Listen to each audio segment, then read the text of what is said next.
എന്റെ പൊന്നുമോളെ, നീ എന്നതൊക്കെ അവനെ കുറിച്ച് പറഞ്ഞത്? ആനയാണ്, കുതിരയാണ്, കോപ്പാണ്. ഇക്കണ്ട അടി മുഴുവൻ അടിച്ചിട്ടും അവൻ നിന്ന് കൊണ്ടതല്ലാതെ തിരിച്ചൊന്ന് കൈ ഓങ്ങിയത് പോലുമില്ല. അതെ അതെ അതെ, ഇവനാണോ കോളേജിലെ വലിയ ഹീറോ? ഇതൊരുമാതിരി കറുത്തു പടച്ച് കാട്ടുമാക്കാനെ പോലൊരു ജീവി.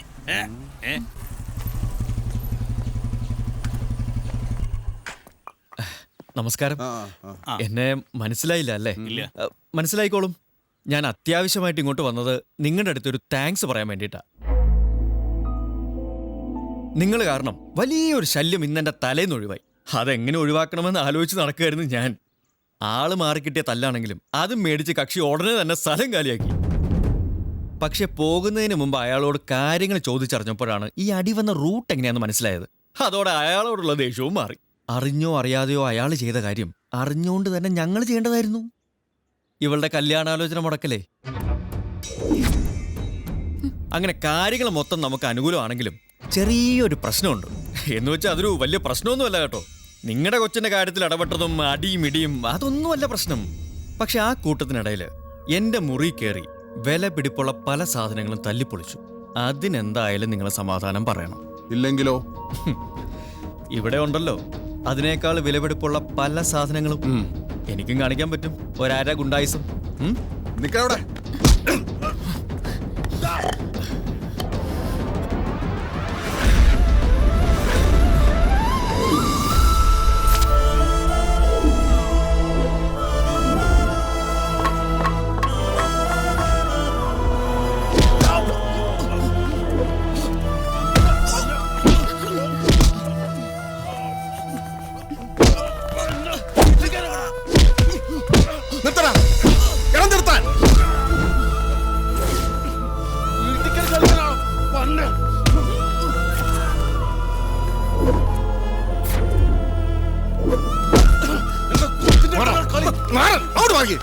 നിങ്ങൾ ഇത് എന്ത് ഭാവിച്ചാ?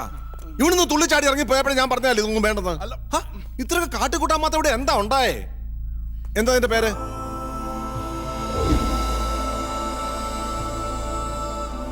ഇവനല്ല നീ പറഞ്ഞ കോളേജിലെ പുതിയ കക്ഷി? ആ, കഴിഞ്ഞ എന്തായാലും കഴിഞ്ഞു. ഇനിയിപ്പോ ഇതിന്റെ പേരിലൊരു പ്രശ്നം അങ്ങോട്ടും ഇങ്ങോട്ടും വേണ്ട.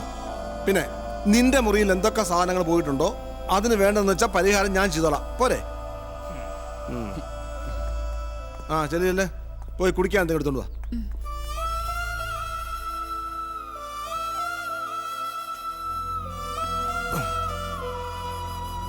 വാ. താനെന്താണ് ഇങ്ങനെ അന്തം വിട്ട് നിൽക്കുന്നേ? ഇരിക്കേ.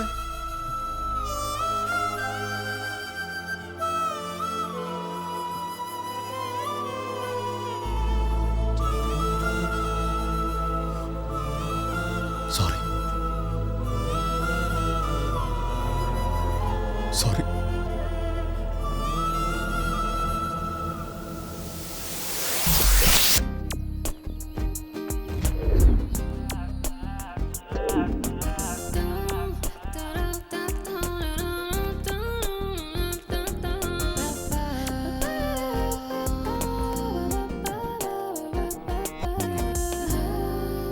ഞാൻ തോൽവി സമ്മതിച്ചിരിക്കുന്നു. റോയ്ക്ക് എന്നോടുള്ള ഇഷ്ടം അതിപ്പോ എനിക്കും ഇഷ്ടാ. ഇല്ല, ഇത് വെറുതെ. നീ ഇവള് പറയുന്നത് വിശ്വസിക്കരുത്. ഇത് ഇവളുടെ പ്ലേയാ. നിനക്കൊരിക്കലും റോയി ഇഷ്ടപ്പെടാൻ പറ്റില്ല.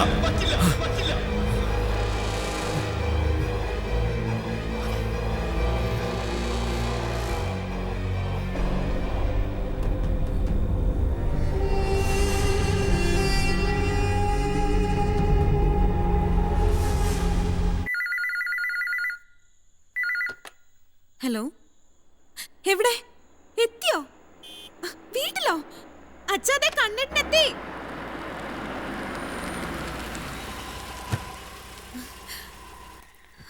എത്തിയോ?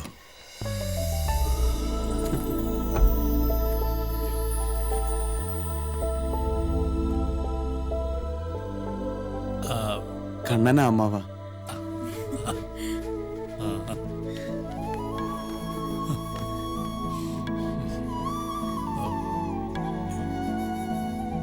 യശോദ വന്നില്ലേ?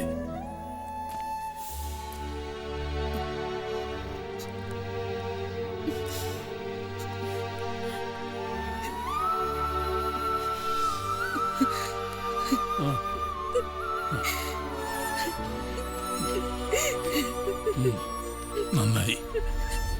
ഒടുവില് നിനക്ക് വരാൻ തോന്നിയല്ലോ. നന്നായി.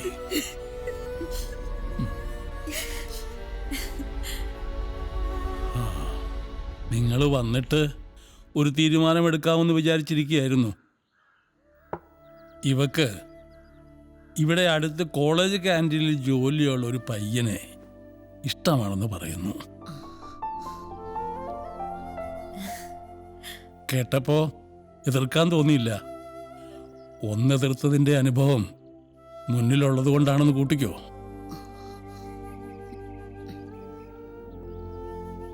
പയ്യൻ ഇവിടെ വല്ലപ്പോഴും വരാറുണ്ട്. കാഴ്ചയിൽ വലിയ തെറ്റില്ല എന്നല്ലാതെ അയാളുടെ ചരിത്രമൊന്നും വലിയ തിട്ടമില്ല. ഈ വക കാര്യങ്ങളൊക്കെ ഞാനോ ഇവളോ അയാളോട് സൂചിപ്പിച്ചിട്ടുമില്ല.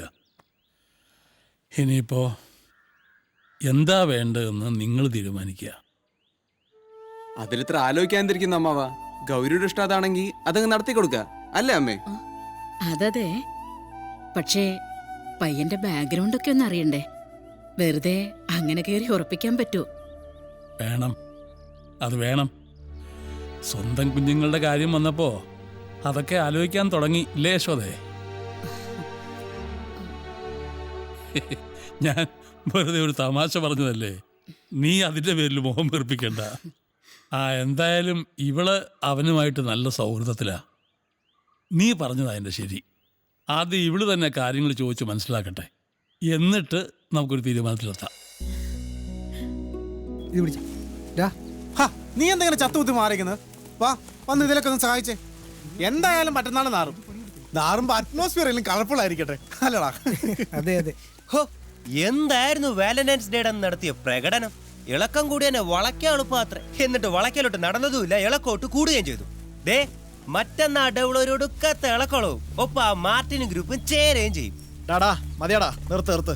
ഒരാൾ ഒരുപാട് അങ്ങ് വാരല്ലേ. നാറുവാണെങ്കിൽ അതിന് ഒറ്റക്കായിരിക്കില്ല, എല്ലാം കൂട്ടത്തോടെ നാറും. ആ കൂട്ടത്തിൽ ഈ വെങ്കിട് കാണൂല കേട്ടടാ.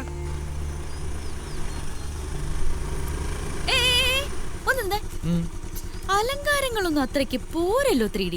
എന്തായാലും കൂട്ടുകാരന്റെ നെഞ്ചത്ത് വെക്കാൻ ഒരു റീത്തും കൂടെ കരുതിക്കോ. അയ്യോ, ഈ റീത്തൊക്കെ വെക്കാന്ന് വെച്ചാ ഭയങ്കര ബുദ്ധിമുട്ടുള്ള കാര്യാ. വേറെ വല്ലതും വെക്കണമെന്നുണ്ടെങ്കിൽ പറ, വെച്ചു തരാം. അറിയിച്ചേക്കാം കേട്ടാ. മോൻ ചെല്ല്.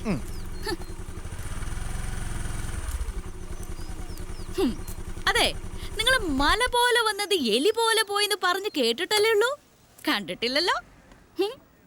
ഇല്ലല്ലേ? എന്നാലേ എനിക്കതൊന്ന് കാണാൻ പറ്റി. ഇന്നലെ ഒരാളെന്റെ വീട്ടിലേക്ക് ഒരു വരവ് വന്നു. വരവെന്നൊക്കെ പറഞ്ഞോ, വാ, എന്നാ ഗംഭീര വരവാ.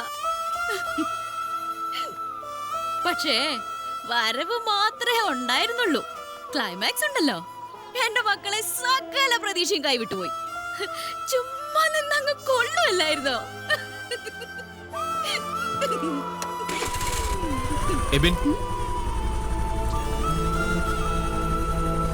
എനിക്ക് എബിനോടൊരു മോനെ വിനയ, മോനെ അന്വേഷിച്ചൊരു പെങ്കൊച്ച് ക്യാൻറ്റീനിൽ വന്ന് നിൽക്കുന്നു. ഇത് കഴിയുമ്പോ അങ്ങോട്ടൊന്ന് പറഞ്ഞേ.